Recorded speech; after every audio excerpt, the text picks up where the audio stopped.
A very good morning to all of you.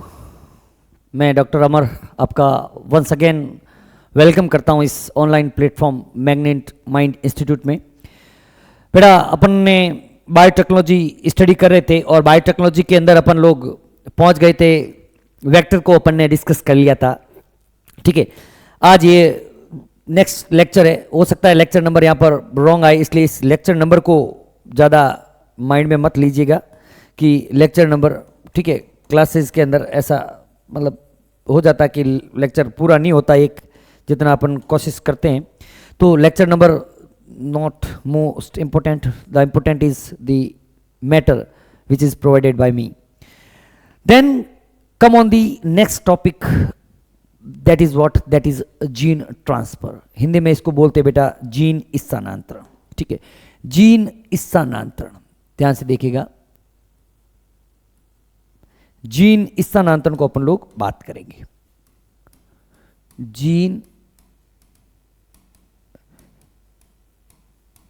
स्थानांतरण, बेटा gene स्थानांतरण क्या है?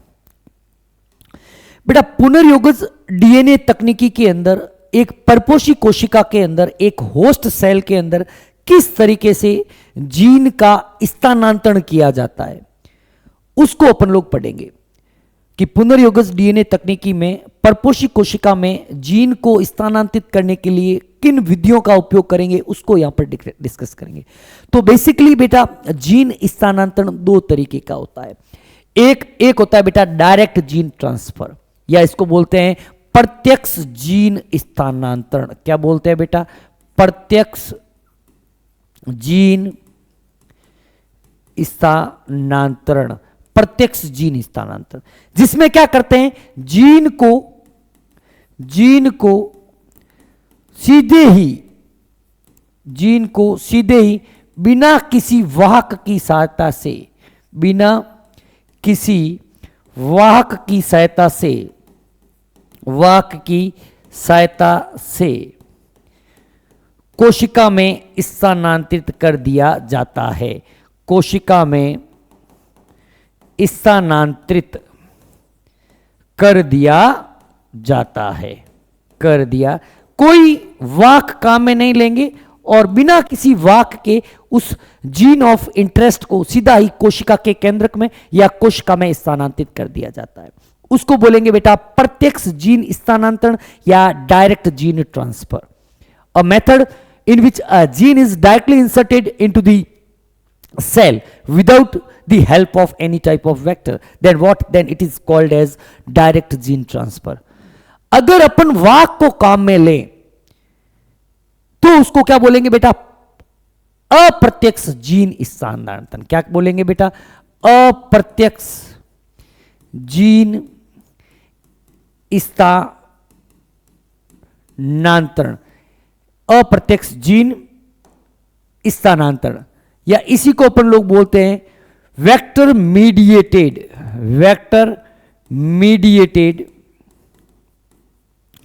Gene transfer. ठीक है, ठीक है। इसमें क्या करते हैं बेटा? वांछित जीन को किसी वाहक की सहायता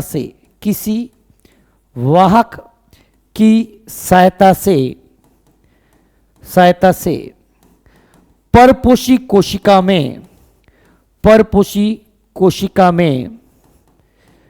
कोशिका में निवेशित किया जाता है, निवेशित किया जाता है। यहां पर तो क्या करेंगे बेटा कि किसी भी वाहक को काम में नहीं लेंगे तो उसको बोल दिया डायरेक्ट या प्रत्यक्ष जीन स्थानांतरण, और अगर वाहक को काम में लेंगे तो उसको बोलेंगे अप्रत्यक्ष या वाहक निर्देशित जीन स्थानांतरण। अब देखते हैं बेटा, सबसे पहला पढ़ते हैं अपन डायरेक्ट जीन ट्रांसफर। बेटा डायरेक्ट जीन ट्रांसफर मतलब प्रत्यक्ष जीन स्थानांतरण जो है वह बेसिकली अपने सिलेबस के अंदर दो तरीके का है। प्रत्यक्ष जीन स्थानांतरण, प्रत्यक्ष जीन स्थानांतरण दो तरीके का है। एक है बेटा सूक्ष्म इंजेक्शन, माइक्रो इंजेक्शन। ये इधर वाला जो इधर है ये है बेटा माइक्रो इंजेक्शन, माइक्रो इंजेक्शन, या जिसको बोलते हैं बेटा सूक्ष्म इंजेक्शन। बेटा सूक्ष्म इंजेक्शन में क्या होता है, बेटा आप लोगों ने देखा होगा कि डॉक्टर लोग जब इंजेक्शन लगाते हैं तो इंजेक्शन के अंदर दवाई डाली जाती है, और जहां पर अपन को जिस के अंदर जिस जगह पर अपन को इंजेक्शन लगाना है वहीं पर निडल को इंसर्ट करके वहीं पर जो जीन है, जीन ऑफ इंटरेस्ट जो है वहां पर डाल दिया जाता है। निडल की इंसर्ट करके दवाई को डाल दिया, हो सकता है डिस्टर्ब हो गया, कुछ गिर गया, ठीक है। मैं क्या कह रहा हूं, डॉक्टर लोग क्या करते हैं, इंजेक्शन के अंदर दवाई डालते हैं, और दवाई डालने के बाद उस दवाई को जहां पर इंसर्ट करना है वहां पर उस दवाई को इंसर्ट कर दिया जाता है। क्लियर है बात? अब देखो बेटा, इसी तकनीकी को बहुत ही सिंपल तरीके से, बहुत ही ज्यादा एडवांस तरीके से अपन जीन ऑफ इंटरेस्ट को भी इसी टेक्नोलॉजी की हेल्प से सेल के अंदर ट्रांसफर कर सकते हैं। कैसे भाई? बेटा एक सेल को पकड़ा जाता है, यह काम कोई यूं नहीं हाथों से पकड़ लिया, बहुत ही हाई फाई माइक्रोस्कोप के अंडर यह काम होता है। माइक्रोस्कोप के अंदर एक सेल को with the help of pipette carry करते हैं, और इंजेक्शन बहुत ही छोटे इंजेक्शन होते हैं, इतने छोटे होते हैं कि उनको नेक्ड आई से अपन देख नहीं सकते। रोबोटिक्स वर्क होता है, और उस इंजेक्शन के अंदर जीन ऑफ इंटरेस्ट को डालते हैं, और डायरेक्ट ही सेल के न्यूक्लियस के अंदर उस जीन ऑफ इंटरेस्ट को क्या कर देते हैं, इंसर्ट कर दिया जाता है। ये आपको दिख रहा है, ये बेटा एक सूक्ष्म इंजेक्शन है जिसके अंदर जीन ऑफ इंटरेस्ट पड़ा है, और एक सेल को पिपेट की हेल्प से पकड़ लिया और जीन ऑफ इंटरेस्ट को डायरेक्ट सेल के न्यूक्लियस के अंदर इंसर्ट कर दिया। बेटा यहां पर ये काम की बात है कि सूक्ष्म इंजेक्शन किस कोशिकाओं में जीन को स्थानांतरित करने के लिए काम में लिया जाता है। जो सूक्ष्म इंजेक्शन होता है, सूक्ष्म इंजेक्शन बेटा, इंजेक्शन मुझे बताओ पादपों के लगता है कि जंतुओं के लगता है? भाई इंजेक्शन तो जंतुओं के ही लगता है, पादपों के इंजेक्शन तो कौन लगाए?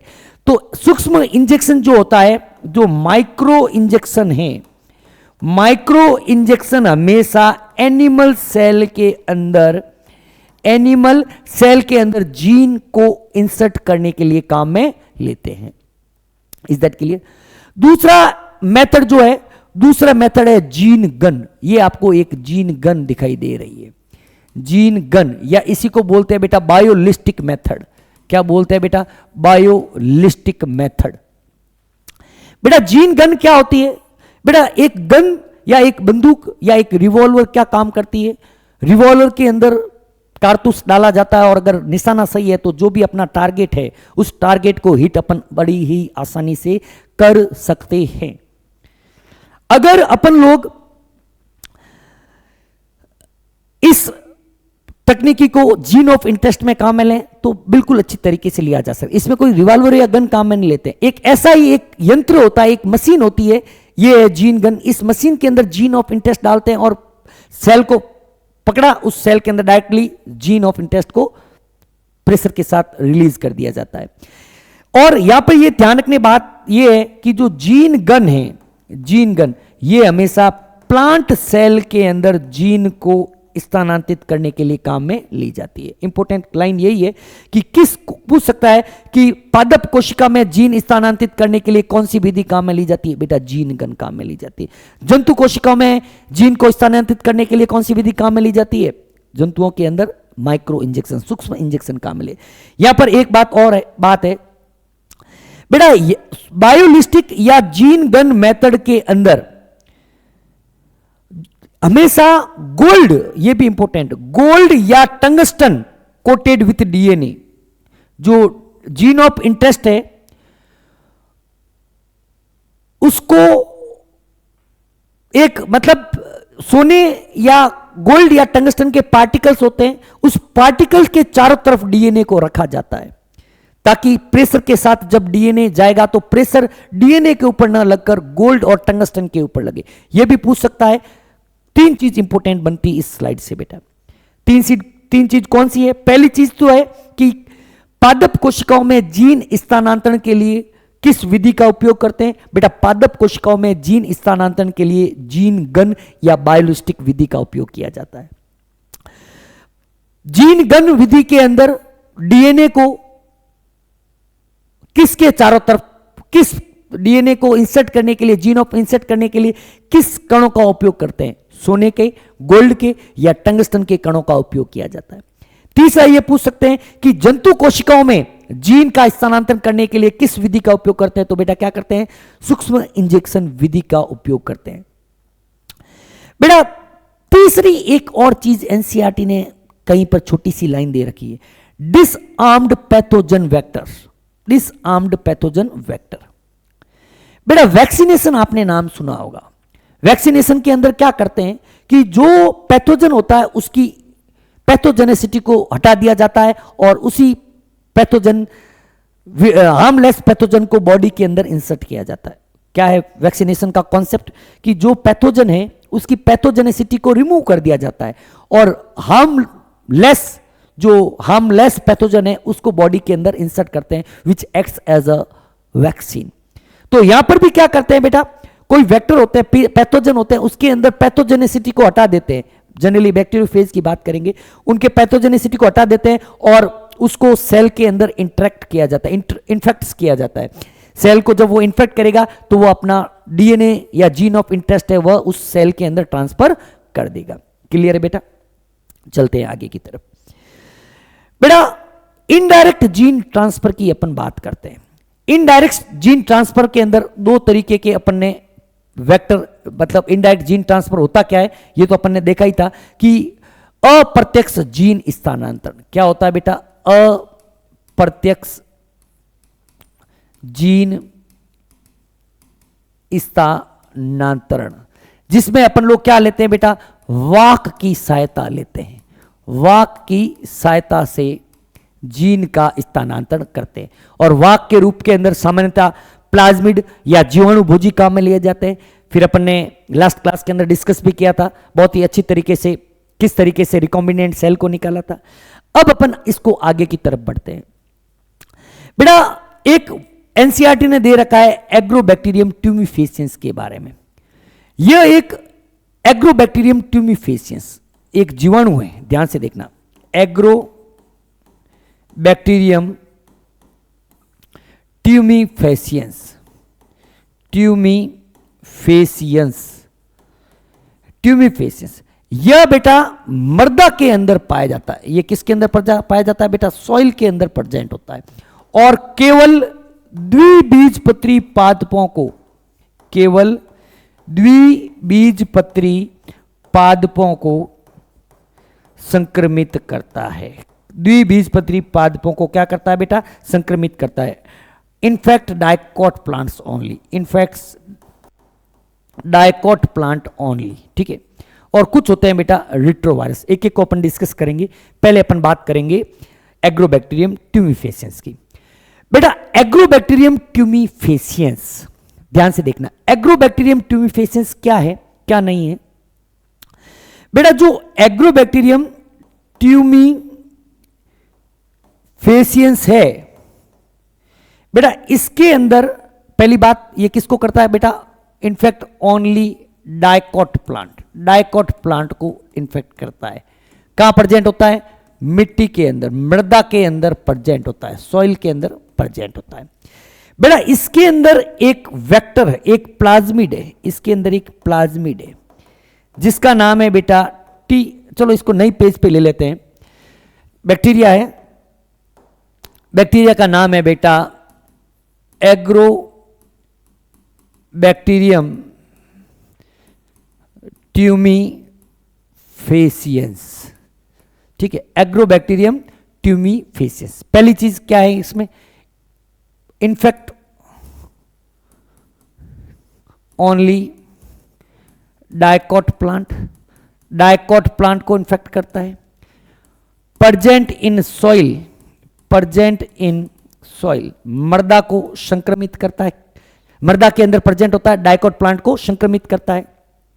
इसके अंदर एक स्पेसिफिक प्लाज्मिड होता है, स्पेसिफिक प्लाज्मिड होता है। उस प्लाज्मिड का नाम है बेटा T I plasmid, T I plasmid. T I plasmid की फुल फॉर्म क्या है बेटा? Tumour inducing plasmid. क्या नाम है बेटा? Tumour inducing plasmid.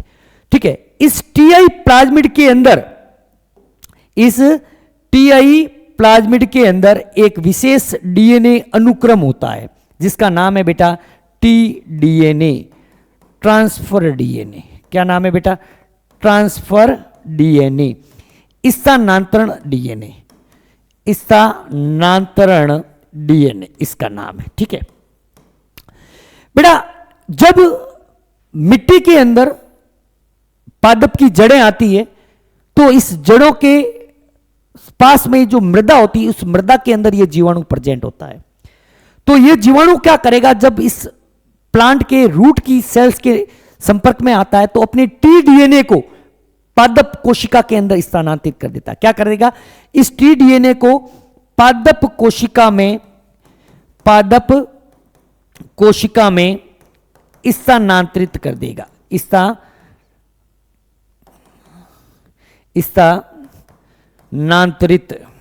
कर देता है,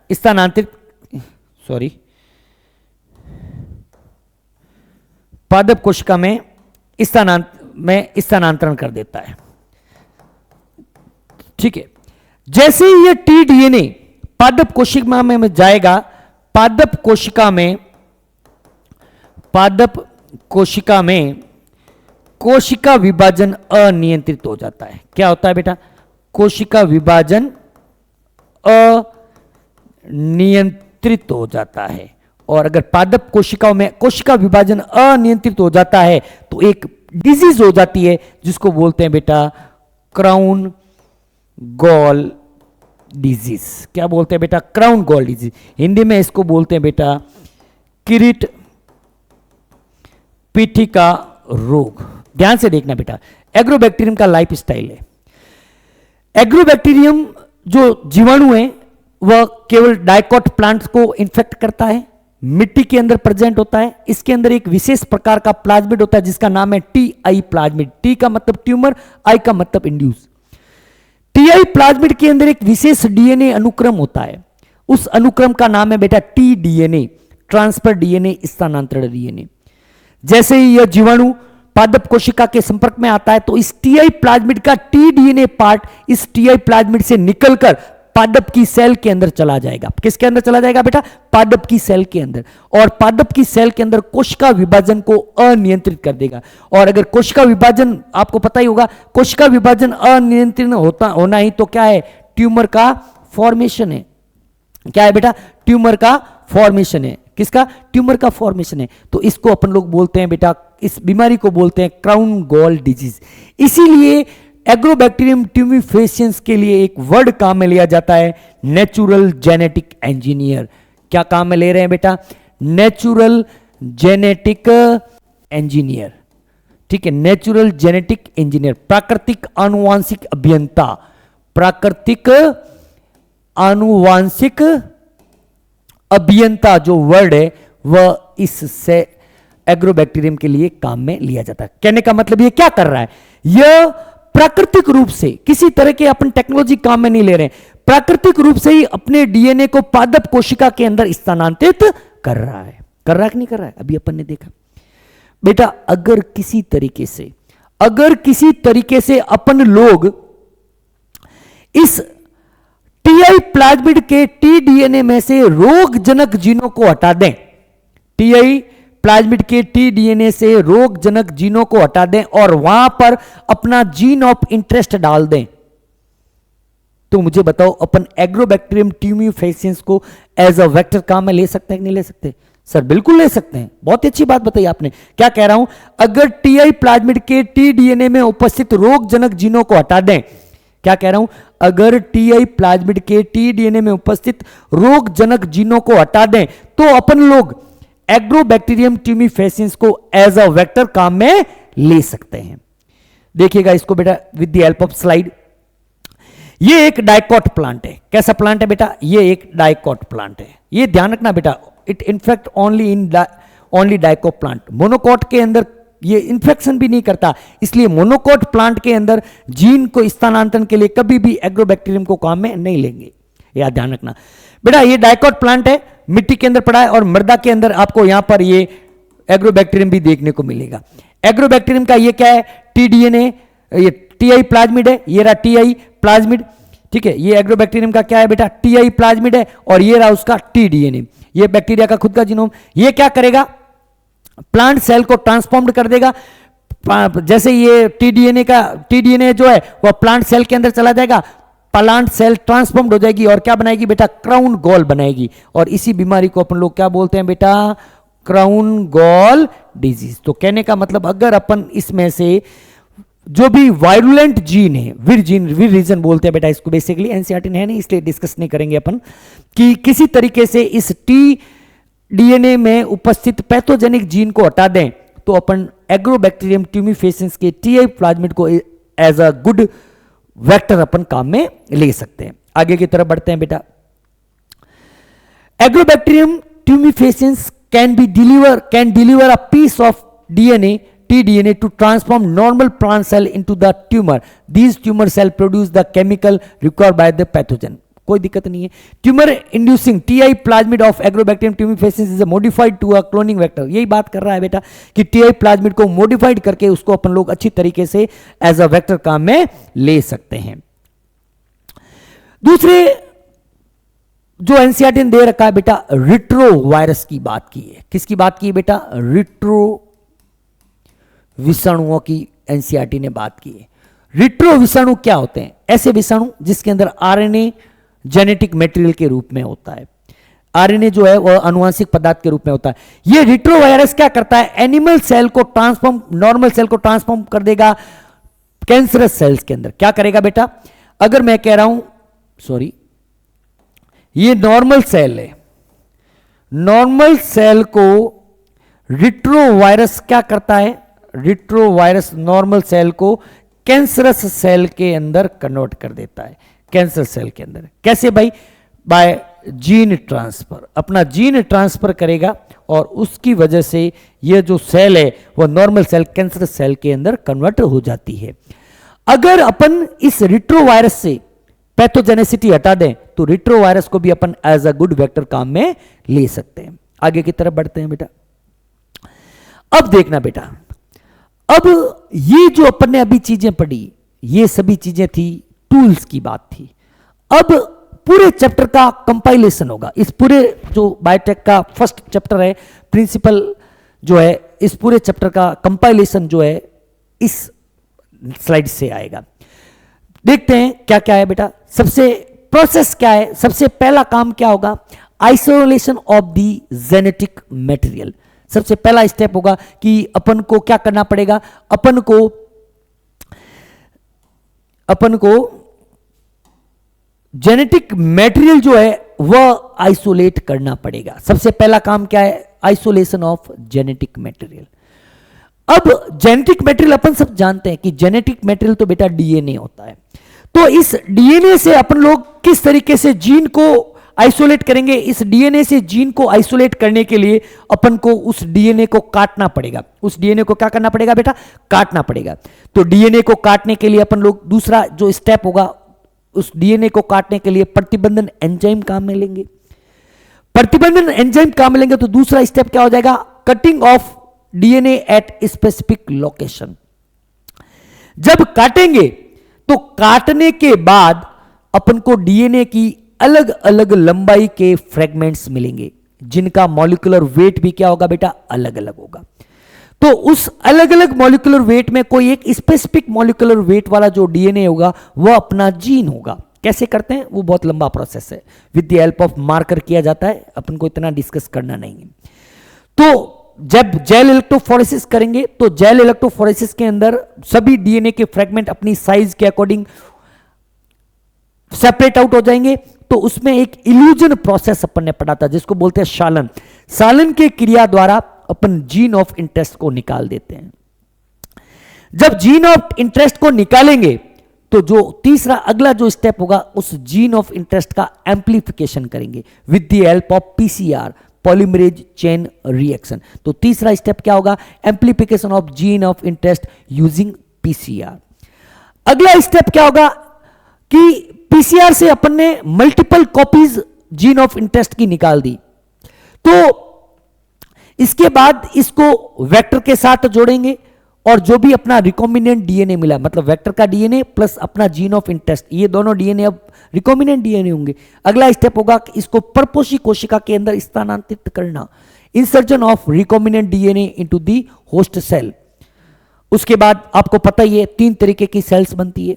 पहली सेल जो होती है वह होती है नॉन ट्रांसफॉर्म्ड सेल, दूसरी सेल जो होती है non transformed recombinant cell, non recombinant cell, तीसरी जो होती है, पहली सेल होती है नॉन ट्रांसफॉर्म्ड सेल, दूसरी होती है नॉन रिकॉम्बिनेंट ट्रांसफॉर्म्ड सेल और तीसरी होती है रिकॉम्बिनेंट ट्रांसफॉर्म्ड सेल। तो किस तरीके से अपन रिकॉम्बिनेंट ट्रांसफॉर्म्ड सेल को आइसोलेट करेंगे उसको अपन देखेंगे, ताकि अपना जीन ऑफ इंटरेस्ट जो है, जीन का प्रोडक्ट अपन को मिल सके। और एंड में सबसे last step but most of the very very important step जो है that is what, that is down stream processing.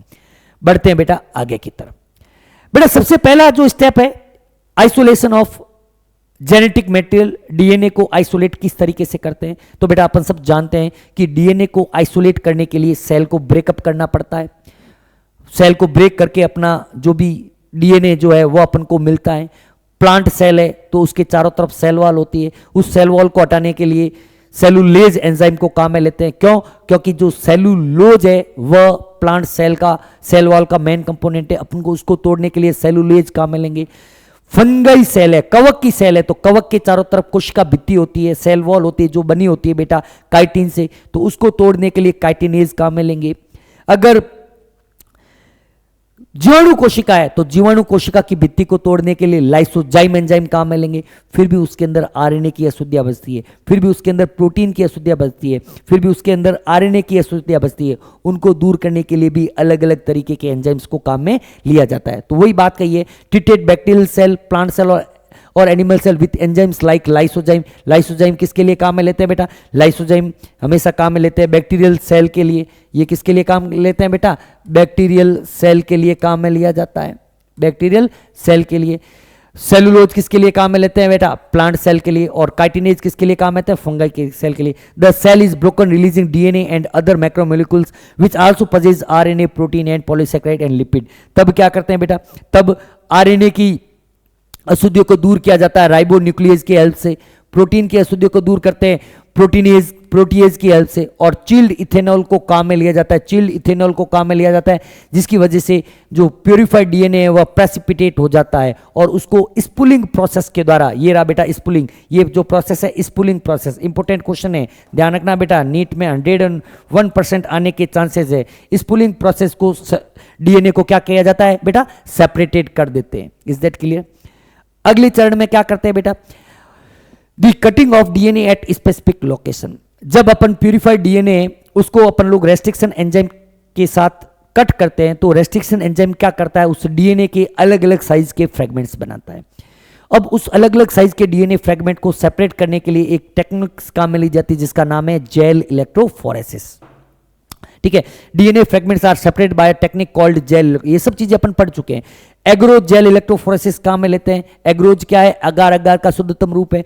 ठीक है, तो यहां पर वेल्स होती है बेटा, यहां पर डीएनए को डालता है, डीएनए के साथ में ईटीबीआर डाई यूज करते हैं, याद ही होगा, इथिडियम ब्रोमाइड, और इधर की तरफ होता है एनोड और इधर की तरफ क्या होता है बेटा? कैथोड होता है। तो डीएनए के फ्रेगमेंट जो होता है सिविंग इफेक्ट की सहायता से एनोड की तरफ रन करते हैं, और उसके बाद जो है इल्यूजन एक प्रोसेस होता है। इल्यूजन, ये सपोज मैं कह रहा हूं ये अपना जीन ऑफ इंटरेस्ट है, तो यहां पर प्रक्रिया काम में लेते हैं बेटा शालन, या जिसको बोलते हैं इल्यूजन। इस इल्यूजन तकनीकी की हेल्प से अपन जीन ऑफ इंटरेस्ट को क्या कर देते हैं? निकाल देते हैं। उसके बाद बेटा जो भी है देखने के लिए यूवी लाइट का यूज करते हैं, यूवी लाइट का यूज करते हैं, और ब्राइट ऑरेंज कलर के जो है वह अपन को डीएनए के फ्रेगमेंट्स दिखाई देते हैं। ये सब चीज अपन पढ़ चुके हैं। यहां पे एक क्वेश्चन पूछ सकता है बेटा कि इसमें से कौन सा डीएनए जो है, जैसे 1 नंबर वायल्स है, ये 2 नंबर वायल्स वेल्स है, ये 3 नंबर, ये 4 नंबर, कौन सा ये वेल्स है, खड्डे बने 1 2 3 4, इसको बोला जाता है वेल्स। वेल्स बोलते हैं जहां पर डीएनए को लोड करते हैं। तो किस वेल्स के अंदर अनडाइजेस्टेड डीएनए, जहां पर डीएनए के फ्रेगमेंट नहीं मिले, ये वाला जो वेल्स है ये क्या है बेटा? अनडाइजेस्टेड डीएनए का है। किसका है बेटा? अनडाइजेस्टेड डीएनए का है, जिसको अपन ने प्रतिबंध एंजाइम से नहीं काटा है। ठीक है, आगे की तरफ बढ़ते हैं बेटा। फिर जो भी अपन को डीएनए के आइसोलेशन से अपन को मिलता है, उसको उसी को ही अपन वेक्टर को भी उसी सेम एंजाइम से काटते हैं और फिर इस जीन ऑफ इंटरेस्ट को इस वेक्टर के साथ जोड़ देते हैं। एंजाइम काम में लेते हैं लाइगेज, जो अपन को मिल गया रिकॉम्बिनेंट डीएनए। ये क्या है बेटा? वेक्टर है और ये क्या है बेटा? अपना जीन ऑफ इंटरेस्ट है। कौन है बेटा? जीन ऑफ इंटरेस्ट है। तो यहां पर अपना ये रिकॉम्बिनेंट डीएनए तैयार हो गया। अब इसको अपन लोग ट्रांसफर करेंगे आगे। पहले इसका जीन ऑफ इंटरेस्ट का पीसीआर करते हैं। याद ही है बेटा, पीसीआर के अंदर 3 चरण अपन ने पढ़े थे। पहला चरण पढ़ा था डीनेचुरेशन। पहला चरण क्या पढ़ा था? डीनेचुरेशन, जिसके अंदर क्या करते हैं? डीएस डीएनए को, याद करो, डीएस डीएनए को किसमें? एसएस डीएनए के अंदर कन्वर्ट किया जाता है। दूसरा था प्राइमर एनिलिंग, जिसके अंदर दो प्राइमर को यूज किया जाता है। 2 सेट ऑफ प्राइमर को यूज करते हैं। 2 सेट्स ऑफ प्राइमर का यूज किया जाता है। प्राइमर कहाँ जोड़े जाते हैं? एट 3' एंड ऑफ डीएनए के ऊपर जोड़ते हैं। तीसरा जो स्टेप था वह था आपके एक्सटेंशन। ये सब चीज अपन लोग पढ़ चुके हैं, ठीक है। पीसीआर की खोज वैज्ञानिक कैरीमुलिस ने की थी। इसके अंदर एक एंजाइम काम में आता है जिसका नाम है टेक डीएनए पॉलीमरेज। वह एक थर्मोस्टेबल एंजाइम है, हाई टेम्परेचर के ऊपर भी वह डिग्रेड नहीं होता है। यही है बेटा, ठीक है। पीसीआर के अपन ने डिस्कस कर चुके हैं। फिर insertion of recombinant into the host cell, ठीक है। Using any method the ligand DNA is introduced into the recipient cell, they take up from its surrounding if a recombinant DNA having ampicillin, तो वही है किस तरीके से अपन लोग insertion करते हैं। उसके बाद अपन सेलेक्टेबल मार्कर का यूज करके अच्छी तरीके से अपन लोग आइसोलेट कर लेते हैं। किस सेल को? रिकॉम्बिनेंट सेल को आइसोलेट कर लेते हैं, ठीक है बेटा। नेक्स्ट आगे की तरफ बढ़ते हैं। ये चलो अब देखना बेटा, अब यहां तक अपन अच्छी तरीके से पढ़ चुके हैं।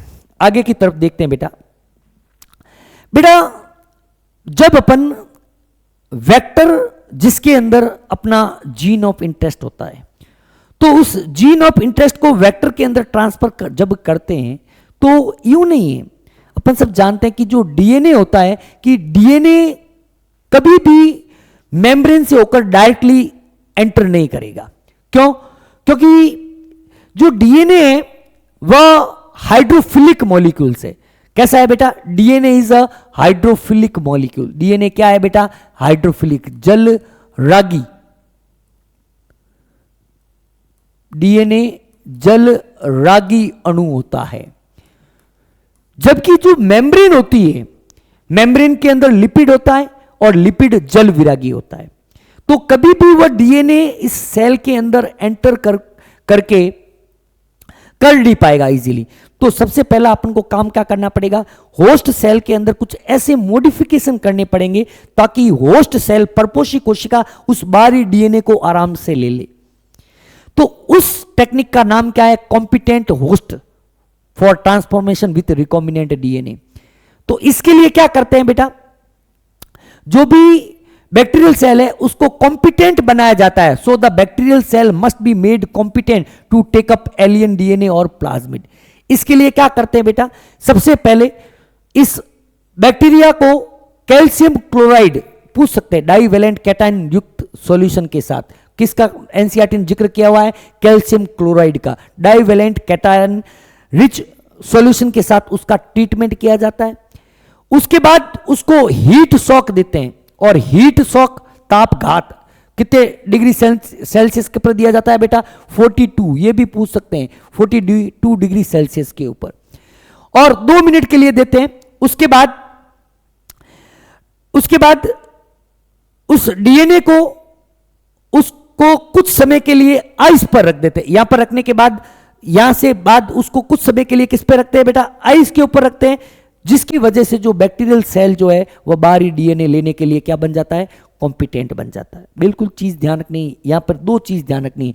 एक तो क्या, कितना, कौन सा सॉल्यूशन काम में लेते हैं? कौन सा सॉल्यूशन काम में लेते हैं? CaCl2 सॉल्यूशन काम में लिया जाता है। दूसरा, कितना डिग्री टेम्परेचर का हीट ट्रीटमेंट करते हैं? 42 डिग्री सेल्सियस हीट ट्रीटमेंट किया जाता है। और उसके बाद क्या करते हैं? उसके बाद आइस ट्रीटमेंट देते हैं। उसके बाद क्या देते हैं बेटा? आइस ट्रीटमेंट देते हैं। तो ये चीज आपको ध्यान रखनी है। Is that clear? आगे की तरफ बढ़ते हैं बेटा। ऑब्टेनिंग द फॉरेन जीन, ये सब अपन सब जानते हैं कि अल्टीमेट, एक एक लाइन को अच्छी तरीके से देखते हैं। The ultimate aim of recombinant DNA technology, recombinant DNA technology का अल्टीमेट एम क्या है? अपन को डिजायरेबल प्रोटीन का प्राप्ति हो, जो अपना डिजायरेबल जीन है वह उस परपोषी कोशिका के अंदर जाए और वह डिजायरेबल प्रोटीन का फॉर्मेशन करेंगे। इफ अ प्रोटीन, बहुत इंपॉर्टेंट है, पुनर्योगज प्रोटीन की, रिकॉम्बिनेंट प्रोटीन की डेफिनेशन क्या है कि पुनर्योगज प्रोटीन की डेफिनेशन दे रखी है कि if a protein encoding foreign gene is expressed in a heterologous host, अगर कोई बाहरी जीन किसी परपोषी कोशिका के अंदर एक्सप्रेस होकर प्रोटीन बनाता है तो उस प्रोटीन को अपन लोग क्या बोलते हैं बेटा? रिकॉम्बिनेंट प्रोटीन बोलते हैं। क्लियर है बेटा? Cell with foreign genes can be grown in laboratory, the cultures are use to extract desired protein and purified it by using separation techniques. अब जो भी अपने पास रिकॉम्बिनेंट सेल्स थी, जो भी रिकॉम्बिनेंट सेल थी, रिकॉम्बिनेंट सेल को आइसोलेट कर दिया जाता है, आइसोलेशन कर देते हैं और आइसोलेशन के बाद उसकी सब कल्चरिंग करते हैं बहुत ही लार्ज स्केल के ऊपर, जिसकी वजह से अपन को डिजायर्ड जो प्रोटीन है वह ऑब्टेन होता है। और इस डिजायर्ड प्रोटीन को क्या करते हैं? प्यूरिफाई करते हैं और प्यूरिफाई करने के बाद उसको यूज किया जाता है। This cells can also be multiplied in a continuous culture system. Continuous culture system, here the used medium is drain out from one side while fresh. अब देखो, लेबोरेटरी के अंदर अगर अपन कोई एक्सपेरिमेंट कर रहे हैं तो बहुत ही स्मॉल स्केल के ऊपर ये काम किया जाता है, लेकिन अगर अपन को लार्ज स्केल के ऊपर, इंडस्ट्रियल लेवल के ऊपर प्रोडक्शन करना है तो उसके लिए काम में लिए जाते हैं बेटा बायो रिएक्टर, जिसको बोलते हैं बेटा जैव किण्वक बोला जाता है। क्या बोलते हैं? जैव किण्वक। बेटा जैव किण्वक क्या होते हैं? जैव किण्वक बेसिकली बहुत बड़े बड़े पात्र होते हैं जिसके अंदर वह सभी सुविधाएं उपलब्ध होती है जो एक परपोषी कोशिकाओं को जीवन यापन के लिए आवश्यक होती है। उसको न्यूट्रिएंट चाहिए, उसके अंदर प्रेजेंट होगा, उसको गैस चाहिए, ऑक्सीजन गैस चाहिए, उसके अंदर प्रेजेंट होगा, एसिड बेस बैलेंस उसके अंदर होता है। एवरीथिंग जो एक जिंदा बैक्टीरिया को जिंदा रखने के लिए जितनी भी आवश्यकताएं हैं वह सभी आवश्यकताओं की पूर्ति की जाती है किसके अंदर? जैव किण्वक के अंदर। ये आपको एक बायो रिएक्टर दिख रहा है। एक एक लाइन को अपन पढ़ लेते हैं। These are the vessels in which raw materials are biologically converted into the specific product. Enzymes using microbial, plant, animal or human cell. Bioreactors are used to produce large quantity of products. Bioreactor का कब use करते हैं? Product का production large quantity पर करने के लिए bioreactor का यूज किया जाता है। They can process 100 to 1000 litre of culture, 1000 litre तक के बड़े हो सकते हैं। अब bioreactor provide optimal growth conditions. Bioreactor के अंदर ग्रोथ कंडीशन के लिए जितनी भी ऑप्टिमम कंडीशंस होती है, ग्रोथ के लिए जितनी भी ऑप्टिमम कंडीशन है, जैसे टेम्परेचर प्रोवाइड होगा, स्पेसिफिक पीएच प्रोवाइड होगा, सबस्ट्रेट प्रोवाइड होगा, सॉल्ट्स प्रोवाइड होगा, विटामिन्स प्रोवाइड होंगे, oxygen to get desired products. Is that clear? बेटा बायोरिएक्टर, एनसीईआरटी ने 2 बायोरिएक्टर का डायग्राम दिया है। एक है बेटा सिंपल स्टीयर्ड टैंक बायोरिएक्टर, एक तो क्या है बेटा सिंपल स्टीयर्ड टैंक बायोरिएक्टर, दूसरा है स्पाज्ड स्टीयर्ड बायो टैंक। ये है बेटा सिंपल स्टीयर्ड बायोरिएक्टर। इसके अंदर आप लोग इसको डायग्राम को देखो तो ऊपर की तरफ एक मोटर लगी हुई है, ऊपर की तरफ मोटर लगी हुई है, ये मोटर यूं घूमती रहती है। तो इसके अंदर जो कल्चर मीडियम होगा उसके अंदर फॉर्म भी बनेंगे, तो उस फॉर्म को ब्रेक करने के लिए क्या है बेटा? फॉर्म ब्रेकर है, ब्लेड लगी हुई है, कल्चर ब्रॉथ होता है, steam for sterilization, acid base है। ठीक है। मोस्ट कॉमनली यूज्ड बायोरिएक्टर भी कौन सा होता है बेटा? स्टीयर्ड टाइप टैंक रिएक्टर होता है। ये भी पूछ सकते हैं कि सबसे सामान्यतः काम में लिया जाने वाला बायोरिएक्टर कौन सा होता है बेटा? स्टीयरिंग टाइप या स्टीयर्ड टैंक बायोरिएक्टर होता है। इट इज यूजुअली सिलेंड्रिकल और with a curved base to facilitate the mixing of reactor content. The stirred facilitate even mixing and oxygen availability. Stirred tank bioreactor से क्या फायदा है? इसका जो नीचे वाला तल होता है वह सिलेंड्रिकल होता है, जिसकी वजह से जो भी उसके अंदर मीडियम वो पूरा अच्छी तरीके से क्या हो जाए? मिक्सअप हो जाए। Alternately air can be bulb through the reactor. दूसरा है बेटा स्पार्क, ये आपको स्पार्क रिएक्टर होता है जिसके अंदर सरफेस एरिया इंक्रीज, गैस एंटरमेंट होता है, increase surface area for oxygen transfer, bubbles dramatically increase the oxygen, इसके अंदर बबल्स बनाए जाते हैं जिसकी वजह से ऑक्सीजन जो है, बबल्स टूटेंगे तो ऑक्सीजन की जो पूर्ति है वो पूरी हो जाएगी सबको। ये इतना ज़्यादा पूछ सकते हैं थोड़ा बहुत कभी, लेकिन इतना डिटेल में नहीं है। पार्ट्स, एक बायोरिएक्टर के क्या क्या पार्ट्स होते हैं, एक एजिटेटर सिस्टम होता है, एंड ऑक्सीजन डिलीवरी सिस्टम होता है, फॉर्म कंट्रोल सिस्टम होता है, टेम्परेचर कंट्रोल सिस्टम होता है, पीएच कंट्रोल सिस्टम होता है, सैंपलिंग पोर्ट्स होते हैं। ठीक है, ये पार्ट्स होते हैं। डाउन स्ट्रीम प्रोसेसिंग क्या है? ये एक बायोटेक्नोलॉजी इंडस्ट्री का एक बहुत ही महत्वपूर्ण इंपॉर्टेंट स्टेप्स है। इसके अंदर कोई एक स्टेप नहीं है।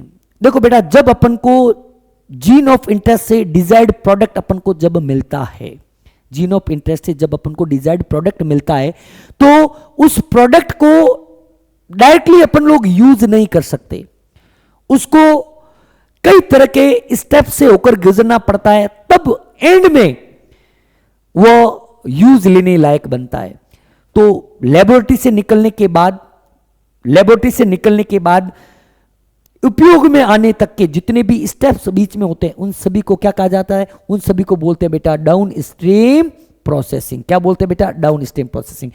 It is a series of processes such as separation and purification of product after the biosynthetic stage. The product is formulated with suitable preservative. Such formulation undergoes clinical trials and strict quality control testing. जो भी product बनता है उसका purification होगा, उसका filtration होगा, उसकी productivity test होगी, उसकी टॉक्सिसिटी टेस्ट होगी, कई तरह के ट्रायल्स किए जाते हैं और उस ट्रायल्स के बाद उसको यूज किया जाता है फॉर ह्यूमन वेलफेयर। यूं ही नहीं है बनाया और यूज ले लिया, इन्हीं सभी स्टेप्स को सामूहिक रूप से क्या कहा जाता है? डाउन स्ट्रीम प्रोसेसिंग कहा जाता है। तो बेटा ये अपना बायोटेक का पहला जो चैप्टर है वो अपना कंप्लीट हुआ। आई थिंक अच्छी तरीके से समझ में आया होगा। नेक्स्ट स्लाइड के अंदर अपन, नेक्स्ट लेक्चर के अंदर अपन लोग इस बायोटेक के जितने भी क्वेश्चंस इंपॉर्टेंट बनते हैं, एमसीक्यूज बनते हैं, उसको क्लियर करेंगे। Thank you very much.